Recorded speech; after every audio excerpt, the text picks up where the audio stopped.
কি ব্যাপার, সুসংবাদ দেওয়ার জন্য এখানে কেন? কারণ আমি যে সুসংবাদটা আপনাকে দিতে যাচ্ছি ওটা আপনার জন্য সুসংবাদ নাও হতে পারে। কি সেটা? আমার চাকরি হয়েছে। এটা তো অনেক বড় সুসংবাদ। কিন্তু আমার পোস্টিং তো গ্রামে। পোস্টিং গ্রামে? মানে তুমি এখান থেকে চলে যাবে? না, বলছিলাম যে এতদিন যাবত এখানে থেকে পড়াশোনা করে তুমি ওখানে গিয়ে। কারণ আমার পরিবার চায় আমি তাদের কাছাকাছি থেকে চাকরিটা করি, তাই পোস্টিং গ্রামে। পরিবার চায়?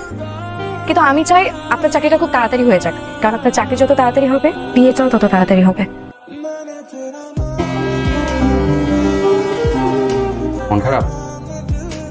বুঝছি, এরকমই হয়। এরা অন্য সব ক্ষেত্রে চারা না, পড়াশোনার ক্ষেত্রে 16 আনা। দেখ, আমি অন্য যা কিছু করি চাকরি কিন্তু ঠিকই পেয়ে গেছে। এখন সোজা বাড়ি চলে যাচ্ছে, প্রাইমারি স্কুলের টিচার, এখন একটা কলেজের প্রফেসর দেখে ঠিকই বিয়ে করবে। বাস, চাকরি পাইতে কপাল লাগে, কপাল, বুঝছস? মন দিয়ে পড়াশোনা করছে তাই চাকরিটা পেয়েছে।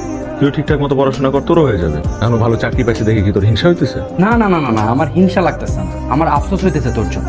তোর কি মনে হয় রাবিয়া তোর জন্য অপেক্ষা করবে? জীবনেও করবে না।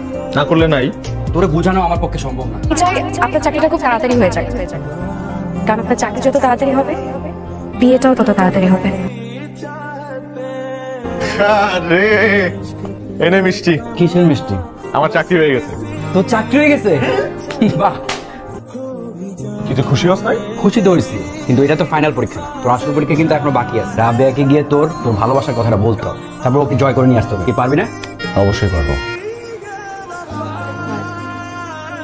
ম্যাডাম, মাসুক নামের একটা লোক আপনার সাথে দেখা করতে আসছে, ওদের দাঁড়ানো আছে। শাড়ি পরা অবস্থায় তোমাকে আগে কখনো দেখিনি। আপনাকেও এরকম ফর্মাল গেটআপে প্রথম দেখলাম। কেমন আছো? ভালো, আপনি? ভালো। রেবু, আমার একটা চাকরি হয়েছে, খুব ভালো চাকরি। অভিনন্দন, কিন্তু আগে জানাননি কেন? জানাতেই তো আসলাম। ট্রিট চাই। ট্রিট দিতে চাই। হুট করে আজকে এখানে চলে আসলেন যে? 1 বছর তো কোনো যোগাযোগ ছিল না, তাই জানতে আসলাম তুমি কেমন আছো। খুব ভালো। তোমার বাবা কেমন আছে? চলেন না আমার গ্রামটা আপনাকে আজকে একটু ঘুরে দেখাই। শিওর, চলেন। এমন একটা জায়গায় অনায়াসে সারাটা জীবন কাটিয়ে দেওয়া যায়। তোমার মনে আছে তুমি আমাকে বলেছিলে যত দ্রুত একটা ভালো চাকরি পাবো তত দ্রুতই বিয়েটা হবে? মনে আছে। আমার এখানে আসার মূল উদ্দেশ্য এবার বিয়ে করা। বিয়েটা করতে চাই। ভালো তো, আমাদের গ্রামেই করছেন? তোমাদের গ্রামেই। তোমাকেই। আমাকে? রেবু, আমরা একজন আরেকজনকে চিনি বেশ কয়েক বছর যাবত, কিন্তু পরিচয় সে প্রথম থেকে তোমার আমার প্রতি কেয়ার, ভালো লাগা, এগুলো কিন্তু আমি খুব সূক্ষ্মভাবে খেয়াল করতাম। আমারও তোমার প্রতি যেই ভালো লাগা বা যত্ন, এগুলোও তো তুমি বুঝতে, তাই না? দেখেন, আমার মনে হয় আপনার কোনো মিসআন্ডারস্ট্যান্ডিং হচ্ছে। আমি সবসময় আপনাকে আমার গার্জিয়ান হিসেবে দেখেছি, এর বাইরে কোনো ফিলিংস আপনার জন্য আমার নেই, ছিল না। মানে এতদিন তোমার সাথে আমার যা ছিল, এটা মানে তুমি বলতে চাচ্ছ যে আমার প্রতি তোমার এতটুকু ভালোবাসা ছিল না? কিন্তু রেবু, তো আমি তো তোমাকে ভালোবাসি। সব ভালোবাসা পেতে হবে কেন বলেন? না পেয়েও তো ভালোবাসা যায়। আপনি না হয় আমাকে না পেয়েই ভালোবাসলেন।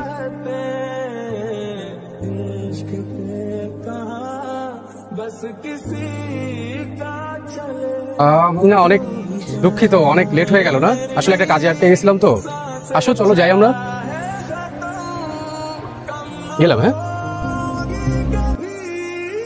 ভাইয়া, আমার পক্ষে বিয়ে করা সম্ভব না। দেখো, তোমাদের কথায় আমি গ্রামে এসে চাকরি করতেছি, তুমি আমাকে বলতেছো এই ছেলেকে বিয়ে করতে। অসম্ভব ভাইয়া, আমার পক্ষে সম্ভব না, আমি পারবো না। না না না, অসম্ভব বললে তো হবে না রেনু। দেখ, তুই খুব ভালো করে জানিস আব্বা মারা যাওয়ার আগে ওই ছেলের বাবাকে কথা দিয়ে গেছিল যে তোর সাথে বিয়ে দিবে। আচ্ছা, তুই কি একটা ব্যাপার অস্বীকার করতে পারবি? আমাদের সমস্ত বিপদে আপদে এই পরিবারটার পাশে ওই ছেলেরা কিভাবে দাঁড়াইছে।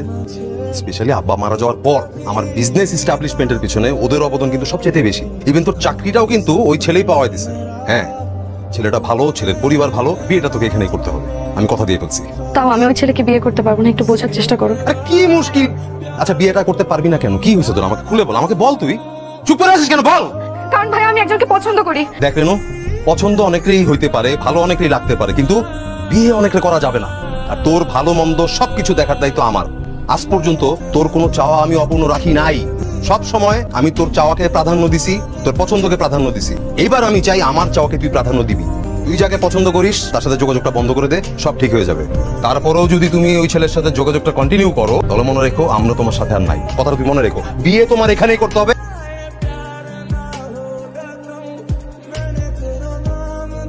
বলো। আচ্ছা শোনো, আমাদের রেনুদের কতদিন ধরে খাওয়া দাওয়া করছে না, ঠিক মতো ঘুমাচ্ছে না, ওর ভিতরে কোনো আনন্দ উচ্ছ্বাস কোনো কিছুই নেই, এগুলো কি তুমি দেখছো না? এগুলো কি তোমার চোখে পড়ছে না? পরিবারের একজনের খারাপ থাকাই মানে সকলেরই খারাপ থাকা। তোমার এই সিদ্ধান্তের কারণে রেনু যদি কিছু করে ফেলে, না না, আমাদের রেনু এ ধরনের মেয়েই না, কিন্তু তারপরও সারা জীবন তো ওই সংসার করবে। একটু ভেবে দেখো না প্লিজ। কেন বাসা চল, একসাথে খাবো। আমি পরে খাই। আচ্ছা ঠিক আছে, শোন, তুই যে ছেলেটা কি যেন নাম তুই পছন্দ করিস, ওই ছেলেটারে ফোন দিয়ে বলো ওর গার্জেন আমাদের বাসায় আসতে, কথা বলবো, ঠিক আছে? ভাইয়া, হুম? আমি একটা সিদ্ধান্ত নিছি। আমি মাসুককে আর ফোন দেবো না। তুমি যে ছেলের পছন্দ করবা, তোমাদের পছন্দে বিয়ে করবো। হঠাৎ আবার কি হইলো? আমি আমার পরিবারের কষ্ট দিয়ে জীবনে সুখী থাকতে পারবো না ভাইয়া। তোমরা যেটা চাও সেটাই হবে।